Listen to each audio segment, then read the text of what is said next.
I've been creating YouTube videos in the Magic the Gathering space since February 2012. So 5+ going up towards my 6-year anniversary now. And I've noticed a lot of change. Back in 2012, 2013, 2014, when I started YouTubing in the Magic world, having 10,000 subscribers was huge. The idea of someone having 100,000 subscribers was absurd. Then about 2 years ago, I would say, Tulare Community College as well as my channel were both very close to reaching 100,000 subscribers. I think he beat me there by a little bit, but it was still a huge milestone. Now there's almost 5 channels that are all over 100,000 subscribers and command a huge reach. When any one of these large channels, excluding mine, uploads a video, it gets shared by everyone in unison in a concerted effort and receives between 30 and 50,000 views, in my opinion. There are 2 outliers that aren't corporate channels. That would be my main channel, Unsleeved Media, as well as Alpha Investments. But if you take those 2 channels out of the equation, I've noticed a pretty distinct corporate takeover that has happened in the last 3 or 4 months. And to me, it's a little concerning. One, I'm excited for their growth. I'm excited for the sponsorships. As somebody who toiled away for many years, I think it's exciting to see these channels make a living with sponsorships.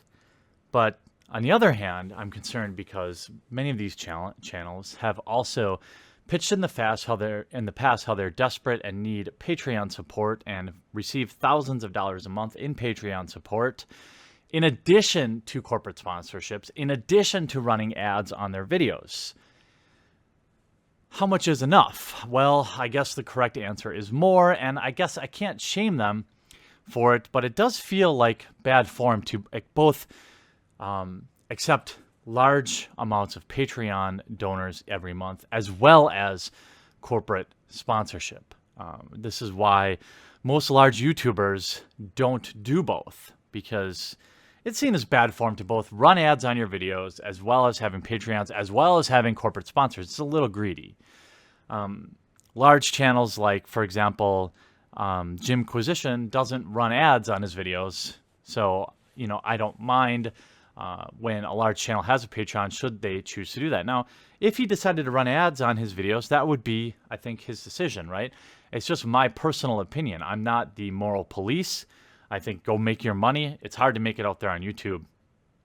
But it's getting concerning where there are no voices that are not almost completely under the control of corporate sponsorship, whether it be direct or indirect.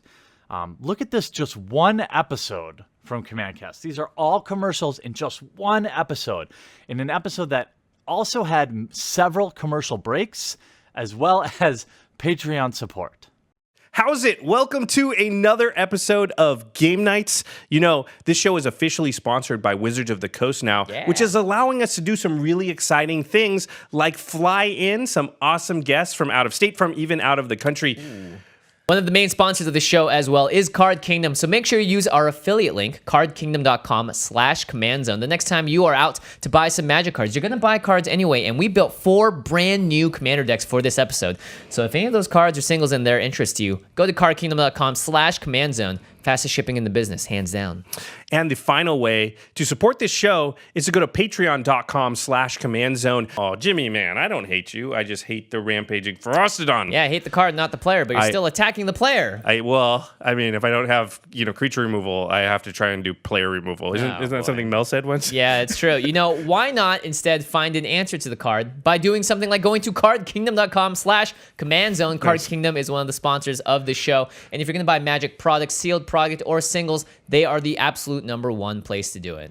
And our other sponsor, Ultra Pro, they are making awesome Eclipse sleeves. They make all the Ixalan themed stuff, so like the playmats and the sleeves we used in this episode. They have gravity dice. I would suggest going to cardgame.com/CommandZone and ordering Ultra Pro stuff. Then you're double dipping. That's what we call value. That is really helping to keep the lights on here at Game Nights. In fact... Hey, congratulations, you made it to the end of the episode, and look at all of this swag we have to give away to you. Big thanks to Ultra Pro, as always, for supporting the show, for sponsoring us, for providing a ton of awesome stuff to give away. We've got a Citadel backpack. We've got Gremlin stuffed animal. We've got deck boxes, sleeves, playmats, dice. It's crazy. And our other sponsor, Card Kingdom, is also awarding some prize winners as well. And, Josh and I wanted to get in on the fun. We'll be giving away some free Game Nights t-shirts to some lucky winners. Now that is a ton of commercials. And we go to, for example, Tolarian Community College, whose catchphrase used to be something like, you can't play Magic in Walmart or Target, so support your local game store. Yet, every one of his episodes is sponsored by a huge corporate entity, and he even has videos, which we'll take a look at, that concern me. He reviews a product that is sold by Card Kingdom and gives it a B+. These are $9 or $10 bulk decks. The value, certainly, these cards have a zero cost basis for the seller, other than the time to pick through bulk and sell it. Is this a bad product? No, I don't think so. But I would certainly think the non-sponsored version of the Professor probably would have given these a C, not a B+. I mean, these are draft chaff decks sold to customers for $10. I assume they also pay for shipping, so they probably make a few bucks on the shipping as well. And this program was made possible thanks to a sponsorship from Card Kingdom, as well as the Patreon support of viewers such as you. So thank you. Final conclusion: battle decks play like really, really strong draft decks. They are what intro packs always should have been. Full, complete, powerful, and real decks of Magic that can be purchased cheap and effectively and allow you to get instant games of Magic. While these may not have anything in the way of financial value, the deck construction and interplay is excellent, and a far better experience than most of the other pre-constructed decks Wizards of the Coast floods your local game store with. While these are not of any interest to standard players, they are the ideal product for new players, for returning players, and for casual players. For anyone looking for a fast, fun time playing Magic. Grade B+.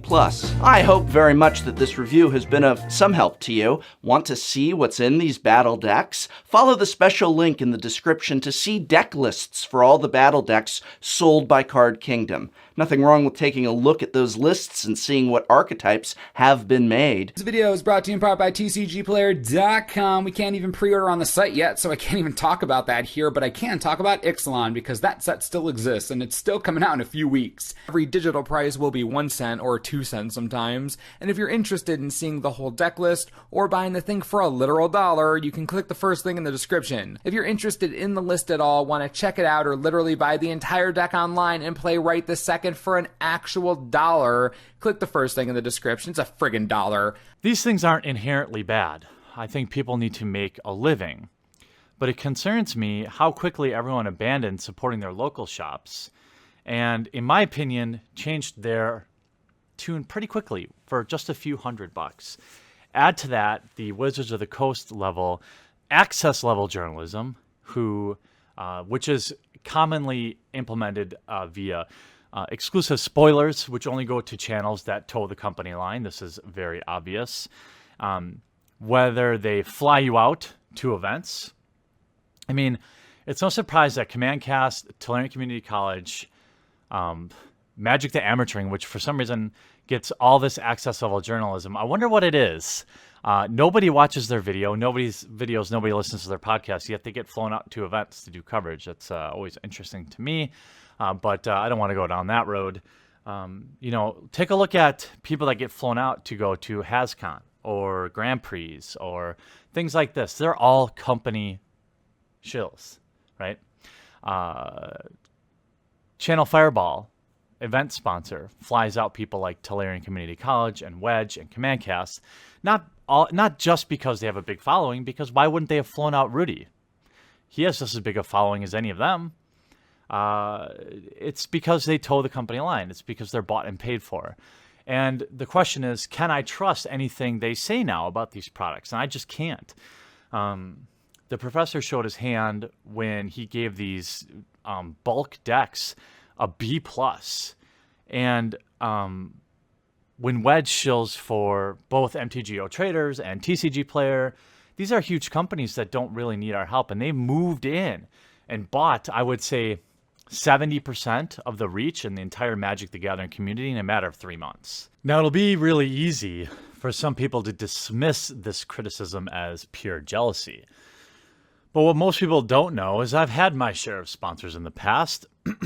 MTG Card Market, Troll and Toad, Ideal 808, probably a whole slew of others that I can't even remember right now. I think MTGO Traders. And I think in general, sponsorship is fine. Where I personally, and what I want to know is what your opinion is, because maybe I'm just being too sensitive.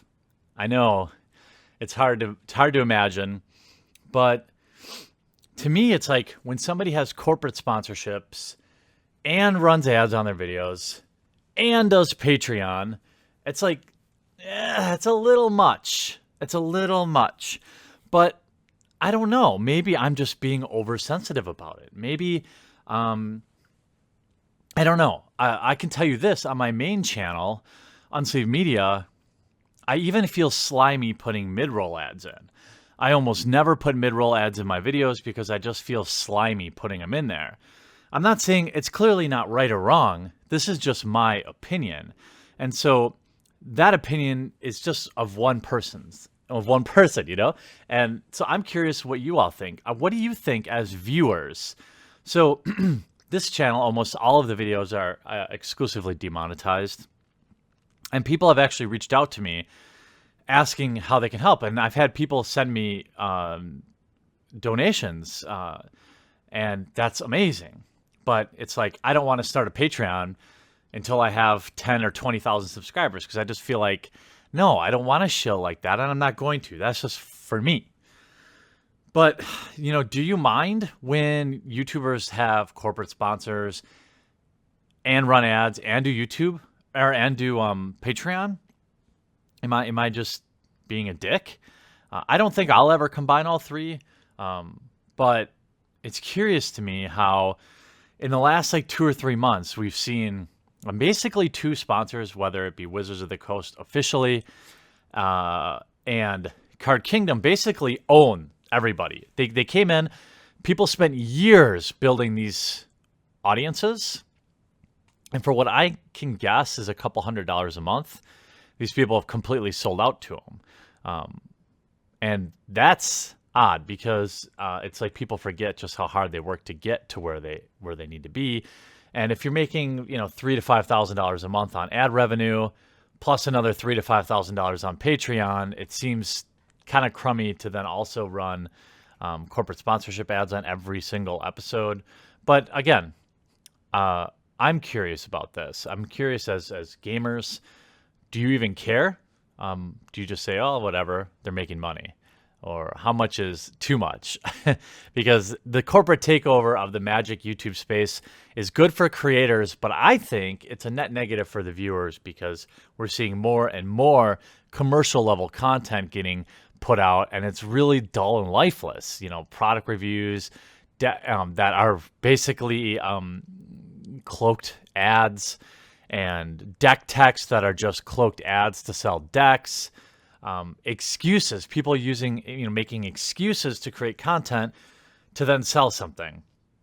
I don't think this is good for the community long term, but I hope I'm wrong. What do you think? I'm interested to hear. I can't wait to read the comments.